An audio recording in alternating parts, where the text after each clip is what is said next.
Hello everyone, welcome to can studies. आज है 3 मई। Start करते हैं आज के एमसीक्यू क्वेश्चंस। आज का फर्स्ट क्वेश्चन है, big catchup initiative is launched by which organisation. आपसे पूछा जा रहा है बिग कैचअप पहल निम्नलिखित में से किस संगठन द्वारा शुरू किया गया है। आपके ऑप्शंस हैं IMF, food and agriculture organisation, world health organisation या RBI। और इसमें आपका करेक्ट ऑप्शन हो जाएगा option C, world health organisation का ये इनिशिएटिव है बिग कैचअप। इसके बारे में बात करें तो इसको लॉन्च किया गया है as a part of world immunisation week. Under this WHO along with other public health organizations is working to restore progress made in the immunization coverage that was lost due to the pandemic. And it will pay special attention to 10 countries including Pakistan and Afghanistan to restore essential immunization coverage to at least 2019 levels. बढ़ते हैं next question की ओर। With reference to the SHARC Asian Association for Regional Cooperation, choose correct statement.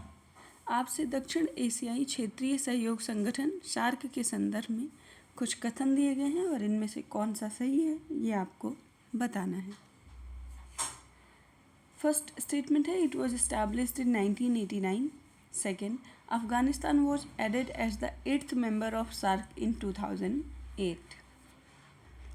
आपसे correct statement पूछी गई है और आपका option हो जाएगा ऑप्शन डी। आपके दोनों ही स्टेटमेंट इनकरेक्ट हैं।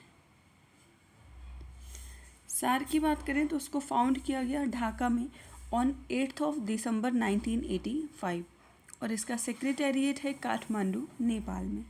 अफगानिस्तान ने सार्क को ज्वाइन किया इन 2007। इस ऑर्गेनाइजेशन की बात करें तो ये एक रीजनल इंटरगवर्नमेंटल ऑर्गेनाइजेशन है and geopolitical union of states in south Asia. इसके मेंबर स्टेट्स हैं Afghanistan, Bangladesh, Bhutan, India, Maldives, Nepal, Pakistan and Sri Lanka. SARC comprises 3% of world's land area, 21% of world's population and 5.21% of the global economy as of 2021। बढ़ते हैं next question की ओर। India has joined the inaugural edition of the ASEAN India Maritime Exercise 2023 which is being organized in which place। आपसे पूछा जा रहा है Bharat ASEAN समुद्री युद्धाभ्यास 2023 के उद्घाटन संस्करण में शामिल होगा। इसका आयोजन किस स्थान पर किया जा रहा है। आपके ऑप्शंस हैं Visakhapatnam, South China Sea, bay of Bengal या सी ऑफ जापान। और आपका करेक्ट ऑप्शन हो जाएगा ऑप्शन बी। इसका आयोजन साउथ चाइना सी में किया जा रहा है। So India has participated in the inaugural edition of ASEAN India maritime exercise with its 2 front line warships जिनमें शामिल हैं INS सतपुड़ा और INS Delhi. The harbour phase of the exercise is scheduled to be held at the Changi naval base from May 2 to 4 while the sea phase will be conducted from 7th to 8th May in the South China Sea। INS Delhi की बात करें तो it is India's first indigenously built guided missile destroyer while INS Satpura is an indigenously built guided missile stealth frigate। बढ़ते हैं next question की ओर। A tiger has been spotted in the Kalesar National Park. It is located in which of the following state? आपसे पूछा जा रहा है हाल ही में कलेसर राष्ट्रीय उद्यान में एक बाघ को देखा गया है और ये उद्यान किस राज्य में स्थित है ये आपको बताना है। आपके ऑप्शंस हैं केरला, हिमाचल प्रदेश, हरियाणा या उत्तर प्रदेश। और आपका करेक्ट ऑप्शन हो जाएगा option C, Kalesar national park Haryana राज्य में स्थित है। और यहाँ पे टाइगर स्पॉट किया गया है for the first time in Haryana in the last 110 years and this park was established in 2003 It is situated in the Yamunanagar district of Haryana and spread over 11,570 acres in the foothills of Shivalik range.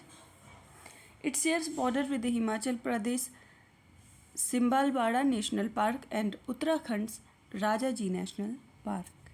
बढ़ते हैं next question की ओर. Who has been appointed as the new chairman of the Atomic Energy Commission? आपसे पूछा जा रहा है निम्नलिखित में से किन्हें परमाणु ऊर्जा आयोग का नया अध्यक्ष नियुक्त किया गया है. आपके ऑप्शंस हैं रजनीश कर्नाटक, अजीत कुमार मोहंती, देवदत्त चंद या सिद्धार्थ मोहंती. और आपका करेक्ट ऑप्शन हो जाएगा ऑप्शन बी. अजीत कुमार मोहंती को एटॉमिक एनर्जी कमीशन का चेयरमैन हाल ही में नियुक्त किया गया है. सो Ajit Kumar Mohanty, a renowned scientist and director of Bhabha Atomic Research Center, has been named the Atomic Energy Commission's chairman and the Department of Atomic Energy secretary. Mohanty ने replace किया है KN व्यास को and will strive to harness nuclear power for civilian needs. The Appointments Committee of the Cabinet has approved his appointment for a tenure of up to the age of 66 years. बढ़ते हैं next question की ओर. Which IIT startup has developed artificial intelligence based solution to detect respiratory genetic disorders? आपसे पूछा जा रहा है निम्न में से किस IIT स्टार्टअप ने श्वसन और अनुवांशिक विकारों का पता लगाने के लिए आर्टिफिशियल इंटेलिजेंस आधारित समाधान विकसित किया है. आपके ऑप्शंस हैं IIT Kharagpur, IIT Delhi, IIT Bombay या IIT मंडी. और इस क्वेश्चन में आपका करेक्ट ऑप्शन हो जाएगा ऑप्शन डी. IIT मंडी ने ये डेवलप किया है solution. So an incubated startup from IIT Mandi has developed a cost-effective artificial intelligence-based medical imaging solution, and it has the potential to revolutionize the early detection of respiratory abnormalities,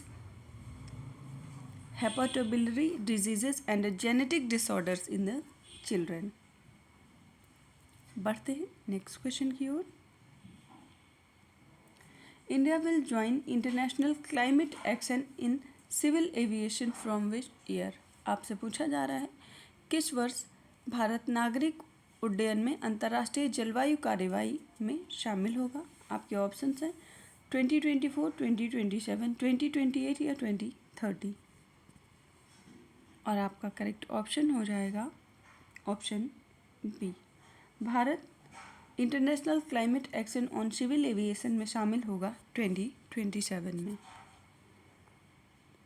So India is set to join International Civil Aviation Organization's Carbon Offsetting and Reduction Scheme for International Aviation and the long-term aspirational goals from 2027.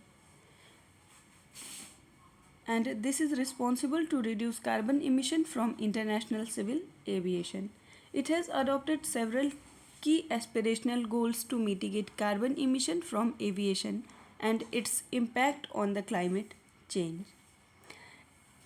Its goal include 2% annual fuel efficiency improvement by 2050 and carbon neutral growth and the net zero by 2050. आज के current affair session में इतना ही. धन्यवाद.